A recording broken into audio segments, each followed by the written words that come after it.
Siapa Abu? Utsman ibnu Saleh yang ngantuk berdiri lari. Haddatsana Ibnu Lahiyah. Anta naim. Idan ijlis. Haddatsana Ibnu Lahiyah an Yazid ibni Abi Habib an Abil Khair an Uqbata ibni Amirin anna Nabiyya sallallahu alaihi wa ala alihi wasallam akhadha hifnatan minat tamr. Akhadha hifnatan min tamrin. Faqala ni'ma sahurul muslimi. Ni'ma sahuru al muslimi.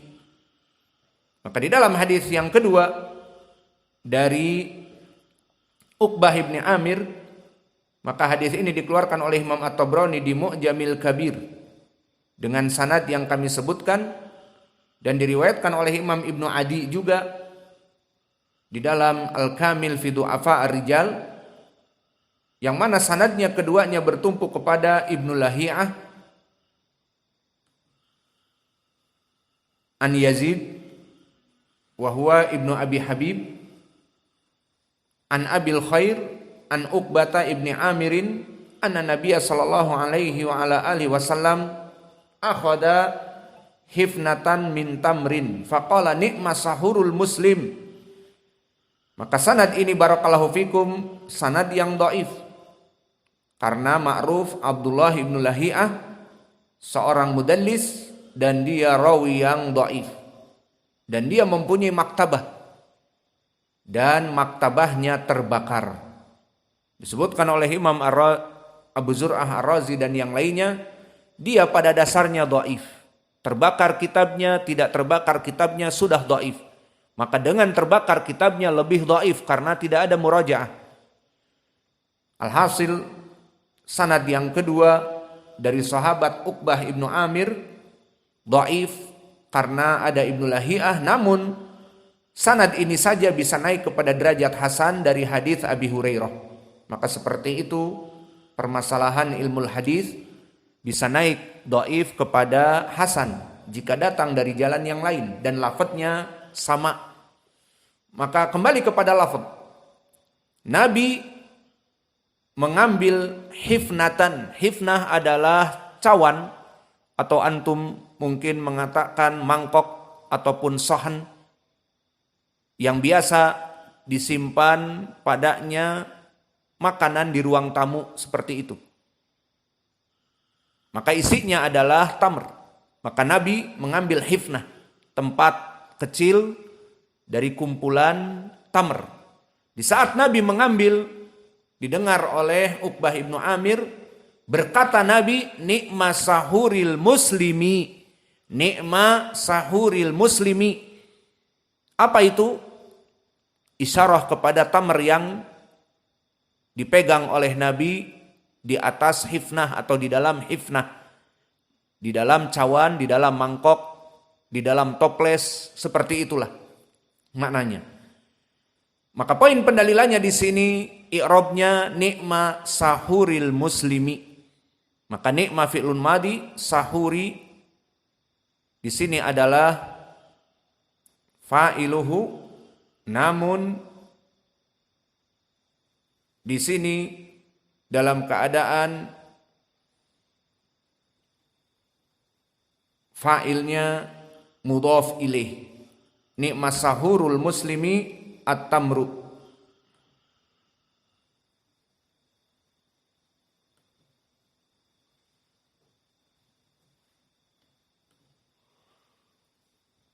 Maka inilah wajah pendalilan yang kedua, dan di sini dijadikan seperti mudhaf ilaih. Ni'ma sahurul muslimi.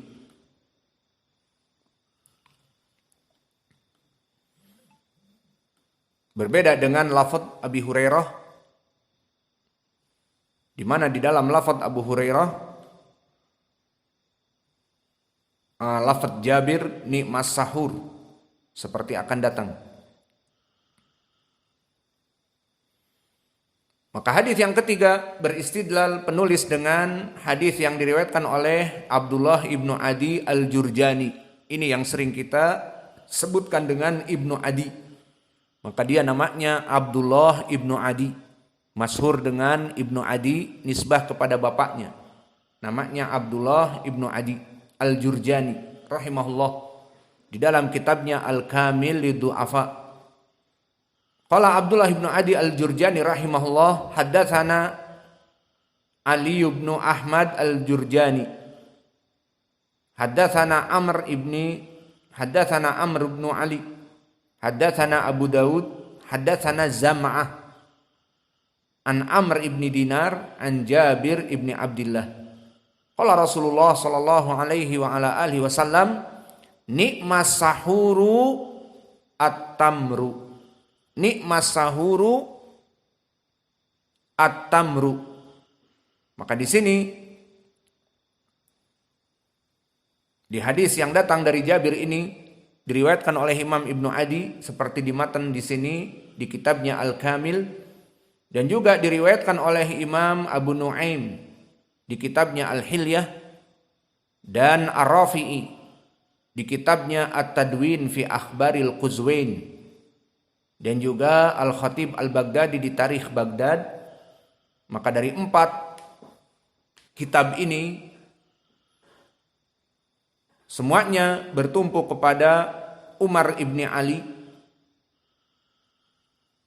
Qala naba'ana Abu Daud naba'ana Zam'ah an Amr ibni Dinar an Jabir. Maka di kitab Al-Hilyah yang diriwayatkan oleh Abu Nuaim, sekedar tambih, di sana terjadi tashif dengan tambahan Abu Zam'ah. Maka ini tashif atau tambahan kesalahan Abu Zam'ah. Maka yang benar adalah hanya Zam'ah. Karena Abu Zam'ah siapa? Maka banyak dari para percetakan buku yang tidak serius menggarap, banyak terjadi kesalahan dari penulisan rawi. Kesalahan dari titik, seperti ta berganti dengan ta, ba di bawah berganti dengan ta di atas, atau sin menjadi sya ma'ruf, atau bahkan lebih parah dari itu. Disebutkan seperti di sini Zam'ah ditulis Abu Zam'ah, atau bahkan seperti di riwayat Tabrani yang kita lewati, disebutkan periwayatan dari sahabat Utbah wa Abi Darda. Abu Dardanya hilang, hanya Utbah saja. Perkara seperti ini harus hati-hati bagi seorang pembahis, bagi seorang pembahas hadis, bagi seorang pentahqiq hadis, harus diteliti, diperiksa rawinya satu-satu. Maka di sini kita ketahui bahwa riwayat di Hilyah dari Abu Nuaim Al-Asbahani terjadi tambahan Abu, karena di riwayat yang lain di Al-Kamil dan di kitab yang lainnya, Al-Khatib Al-Baghdadi di Tarikh Baghdad dan Ar-Rafi'i di Tadwin fi Akhbaril Quzwain, semuanya menyebutkan Zam'ah.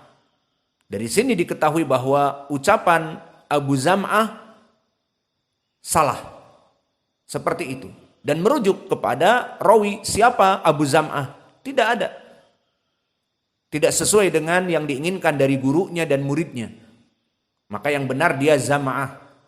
Maka ini tambih, begitulah pekerjaan dari para muhaditsin. Semoga Allah menjadikan kalian para muhaditsin, qulu amin. Karena kita membutuhkan pengajar-pengajar, dai-dai, bahithin fil hadis. Tidak hanya khutbahnya ataupun pelajarannya cukup sahahahu Al-Albani, selesai. Disahihkan oleh Al-Albani, selesai. Kita katakan jazahullahu khair, dia telah bertaklid kepada Imam Al-Albani. Namun kita menginginkan dia memeriksa hadis, kita butuh kepada dai-dai seperti ini. Dan kita di sini sangat senang.